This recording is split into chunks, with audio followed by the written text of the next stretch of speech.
Ikhwani fid din, a'azzani Allah wa iyyakum ajmain.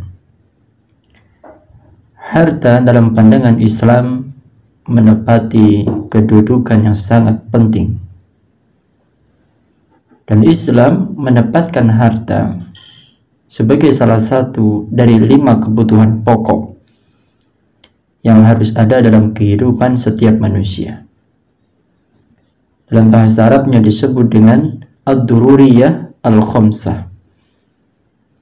Nah, ad-dururiyah al-khamsah ini secara berurutan meliputi memelihara agama, memelihara jiwa, memelihara akal, keturunan, dan harta. Yani ad-din, an-nafs, al-aql, an-nasl, dan al-mal. Meskipun di sini kita sebutkan bahwa al-mal adalah urutan yang kelima, ini harta urutan yang kelima dalam kebutuhan pokok,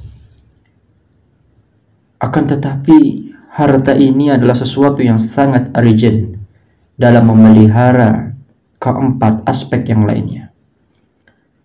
Anda berikan contoh di mana ketika kita semua melaksanakan sholat sebagai bentuk perwujudan dalam memelihara agama. Setiap manusia pasti membutuhkan pakaian untuk menutupi auratnya. Bukankah pakaian ini adalah harta? Itu satu. Atau seorang untuk memenuhi kebutuhan jiwa. Manusia butuh apa? Manusia membutuhkan makan dan minum. Bukankah makan dan minum itu mal, harta? Nah, atau memenuhi kebutuhan akal dengan menuntut ilmu. Apakah menuntut ilmu itu tidak butuh harta? Butuh. Atau memenuhi kebutuhan melanjutkan keturunan dengan melaksanakan pernikahan. Pernikahan itu pun membutuhkan harta. Maka semua itu ikhwah didapatkan melalui harta. Jadi harta merupakan sesuatu yang sangat vital dalam kehidupan manusia. Maka dalam rangka memenuhi kebutuhan pokok ad-daruri, manusia diperintahkan oleh Allah Subhanahu wa taala untuk bekerja, mencari nafkah, mencari rezeki. Sebagaimana disebutkan di dalam Al-Qur'an, fa idza qudiyatis shalah fantashiru fil ardi wabtahu min fadlillah wadhkurullaha katsiran la'allakum tuflihun.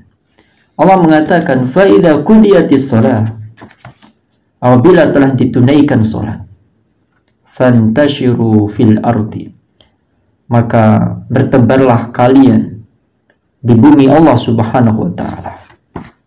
Wabtahu min fadlillah, dan hendaklah kalian mencari banyak karunia Allah. Wadhkurullaha katsiran la'allakum tuflihun, dan banyak-banyaklah kalian untuk mengingat Allah Jalla Jalaluhu, supaya kalian menjadi orang-orang yang beruntung. Ini berarti ikhwan, harta berfungsi sebagai penopang kehidupan manusia. Dalam pandangan Islam, harta bukanlah menjadi tujuan yang tentunya bisa dikatakan esensial dalam kehidupan manusia, tetapi hanya sebagai sarana untuk mencapai sebuah tujuan hidup dan ridho Allah Subhanahu wa taala, ataupun untuk kebaikan pribadi ataupun kebaikan masyarakat yang banyak. Maka dengan demikian jelaslah bahwa harta dalam pandangan Islam adalah sebagai sarana untuk mencapai kebaikan dan perhiasan hidup serta sendi kesejahteraan dan kemaslahatan kehidupan manusia.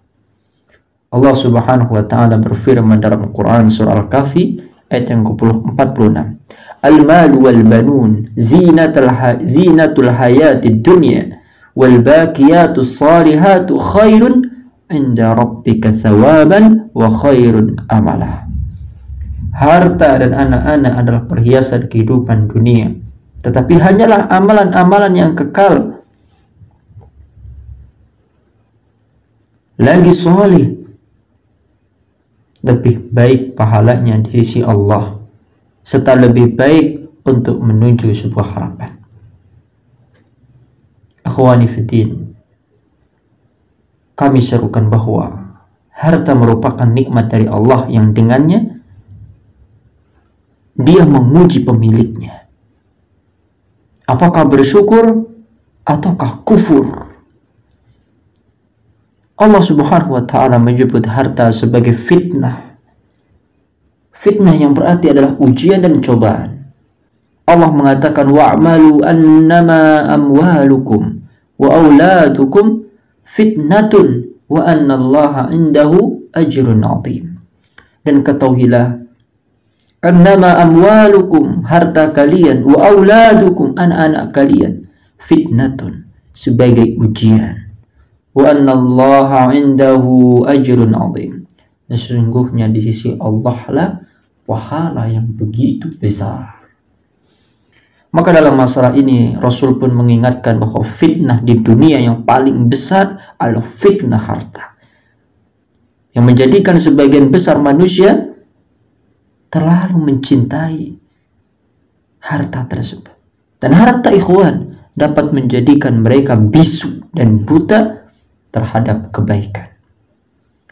Disebutkan dari Nabi SAW, inna likulli ummatin fitnatan wa fitnatu ummati al-mal, kata Nabi. Sesungguhnya setiap umat itu ada fitnah, dan fitnah umatku, kata Rasulullah SAW, adalah apa? Al-malu, yaitu harta. Ini berarti harta dalam pandangan Islam merupakan ujian dari Allah kepada setiap manusia, baik ketika manusia itu dilapangkan rizkinya maupun disempitkan rizkinya. Bukan pemuliaan atau penghinaan terhadap manusia, bukan tolak ukur. Bila mana Allah berikan harta banyak, dia mulia? Bukan. Bila mana Allah berikan rizki yang sedikit, dia hina? Bukan. Bukan tolak ukur. Bukan tolak ukur pemuliaan dan penghinaan. Allah tak melihat harta. Allah melihat takwa dalam setiap hati manusia. Harta hanyalah sarana. Dan bahkan disebutkan harta adalah ujian. Maka atas dasar itulah Islam mengajarkan kepada pemilik harta bahwa harta bukan segala-galanya. Bukan segala-galanya dalam hidup ini. Akan tetapi nilai-nilai yang tinggi berupa nilai spiritual, keimanan, amal saleh, dan akhlakul karimah. Itulah warisan yang terbaik. Warisan yang tidak pernah habis. Kekayaan yang tidak akan pernah punah.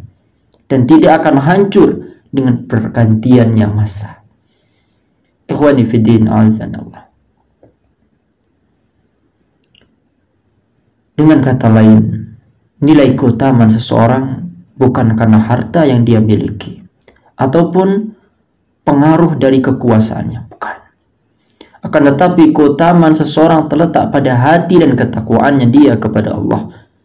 Sesuai dengan hadis Nabi SAW, innallaha la yanzuru ila suwarikum. Allah Subhanahu wa ta'ala tidak pernah melihat rupa kalian, wa amwalukum, harta kalian, walakin yanzuru ila qulubikum wa a'malikum. Tetapi Allah melihat hati kalian dan amal perbuatan kalian. Maka pada hakikatnya harta dalam pandangan Islam adalah milik Allah.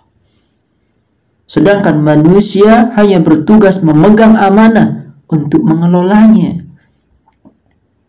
Ia hanya mengurus serta memanfaatkannya untuk kepentingan dan kelangsungan hidup serta kehidupannya dalam bermasyarakat di atas muka bumi.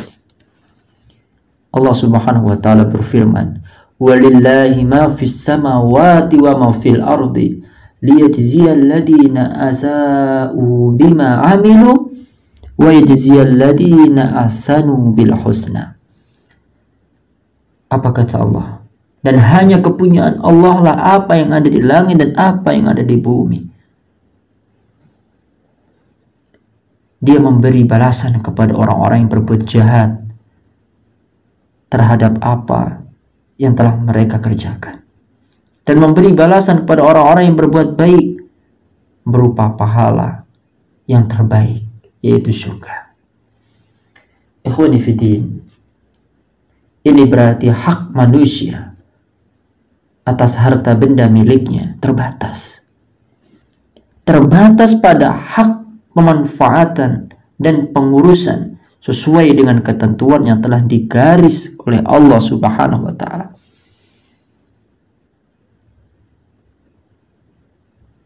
Maka kita harus menjadi pengurus harta dan pengelola harta dengan sebaik-baiknya. Begitulah yang diajarkan oleh kaum salaf, agar kita berhati-hati dengan harta, karena harta adalah ujian dan cobaan bagi pemiliknya. Bersyukur bagi siapa yang diberikan harta lalu beramal soleh dengan hartanya tersebut, dan rugilah bagi siapa yang diuji harta namun dia enggan untuk mengeluarkan hak daripada hartanya.